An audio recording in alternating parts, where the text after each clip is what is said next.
እንደ በግ ኑሪ ተብዬ እንደ ምንድነው ሚኖረው የምድር ጨው ነሽ ተብዬ ጣዕምስ የኔ እንዴት ነው የኔ ባህሪ የኔ ጸባይ ለጌታ ቤት ይሆናል ወይ እንደ ቃሉ ይሄዳል ወይ አስመስለው ይኖራል ወይ ለእውነተኛ ጌታ ይመቻል ወይ? እንዴት አላችሁ? ይህ ማሪንዶስ ቲዩብ ነው። በማሪንዶስ ቲዩብ እየተዘጋጀ የሚቀርብ የተደበቁ እውነቶች የሚል ፕሮግራም ይዘንላችሁ መጥተናል።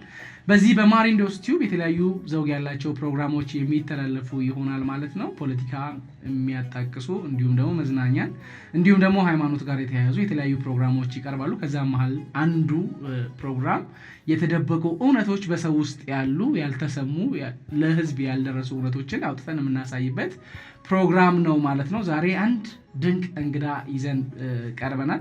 ሰሞኑን በማህበራዊ ሚዲያ እየተላለፈ የሚገኝ አንድ ቪዲዮ አለ። ያም ቪዲዮ የመዝሙር ቪዲዮ ነው። በዛ መዝሙር ቪዲዮ መነሻ ብዙ ሰዎች የተለያዩ ኮሜንቶችን እየሰጡ አስተያየቶችን እየሰጡ ይገኛሉ። ስለዚህ ይህ መዝሙር መልእክቱ ምንድነው፣ የተላለፈበት ምክንያት፣ የተቀበሉበት አግባብ ምንድነው የሚለውን በማስመልከት እንግዲህ የዚህን መዝሙር ዘማሪት ዛሬ በመካከላችን ይዘን ቀርበናል። የዘማሪውን ምናልባት የመጀመሪያውን ስንኝ ብለው ደስ ይለኛል። እንደ በግ ኑሪ ተብዬ የሚል መዝሙር በማህበራዊ ሚዲያ የተላለፈ ነው የሚገኘው። የዚህ መዝሙር ዘማሪት ነብይትና ዘማሪት ወጋየው ዛሬ በመካከላችን ትገኛለች። ነብይትና ዘማሪት ወጋየው በእውነት ጥሪያችንን አክብረሽ በዚህ ሰዓት እኛ መሃል ስለተገኘሽ የተለያዩ ፕሮግራሞችን ሰርተሽ ስለመጣሽ እጅግ አድርገን እናመሰግናለን። እንዴት ቆየሽ? እግዚአብሔር ይመስገን። ጌታ ኢየሱስ ለዘላለም ስሙ ብሩክ ይሁን። እናንተም ደግሞ እኔን አክብራችሁና ነይና እስቲ አብረን አንዳንድ ነገር ስለ እግዚአብሔር እናውራ ብላችሁ ስለጠራችሁ የሰማይ ምድር አምላክ እግዚአብሔር ይባርካችሁ። በጣም አመሰግናለሁ። እሺ እኛም እጅግ አድርገን እናመሰግናለን። እንግዲህ አንዳንድ ጥያቄዎች ይኖሩናል፣ ከመዝሙሩ ጋር የተያያዙ ጥያቄዎች አሉ። እንዲሁም ደግሞ ከመነሻው ጀምሮ ያሉ አንዳንድ ጥያቄዎችን ላንቺ አቅርበን እየተጫወትን እንቆያለን ማለት ነው። ተመልካቾቻችን ይህ ማሪንዶስ ቲዩብ የተደበቁ እውነቶች ፕሮግራም ነው። ትምህርት የተማርሽበትን አጋጣሚ፣ ሌሎች ደግሞ ከዚህ ጋር ተያያዥነት ያላቸው ታሪኮች ካሉ ትምህርት ቤት እንደተማርሽ፣ ከማን ጋር እንዳደግሽ አንዳንድ ጠለቅ ያሉ ነገሮችን ተመልካቾቻችን መስማት ይፈልጋሉ።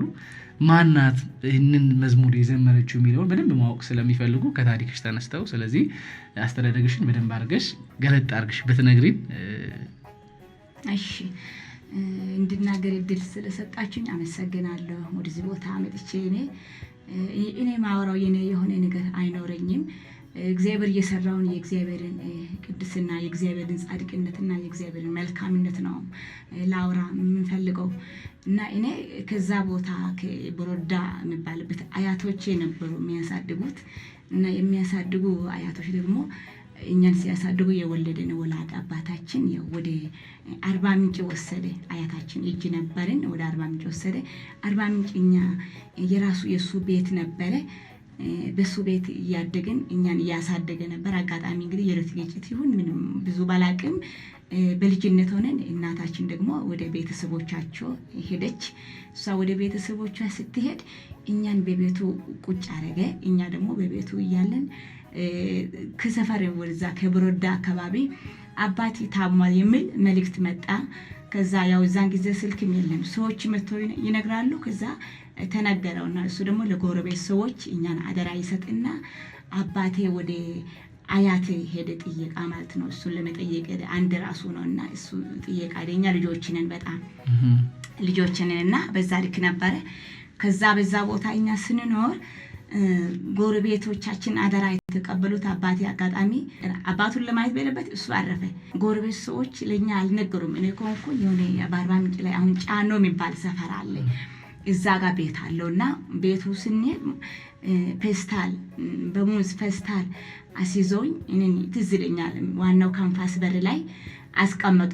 ነብይት ይቅርታ አድርጊልኝና ያ ማለት ከታሪክሽ መነሻ ስናይ የመኖሪያ ቤት አላችሁ፣ የአባትሽ ቤት አለ። ስለዚህ ከአባትሽ ቤት እንድትወጪ ያደረጉሽ ማለት ነው። ከአባትሽ ቤት ወጥተሽ ዩኒቨርሲቲ በር ላይ ጎዳና ላይ እንድትወጪ ከቤት አባረሩሽ ማለት ነው። በጣም የሚገርም ነገር ነው እየሰማን ያለ ነው። ወሰዱና ወደዛ ከወሰዱ በኋላ አስታውሳለሁ ማለት ማይጠፋኝ ነገር ሙዝ ለምትሸጠው ሴትዮዋ እኔን ወስዳ ሴትዮዋ እቺን ልጅሽን ለማጫወት አትወስጂም እንዴ?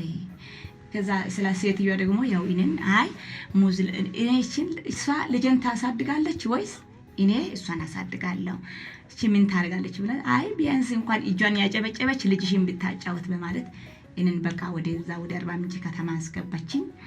ከዛ ያቺ ደግሞ ወደ ቤታችን ያመጣችው ወደ ቤታችን ተመለሰች፣ ወደ አባቴ ቤት ማለት ነው። ጎረቤት ሰው ስለሆነች እቺ ደግሞ ይዛ ሄደች።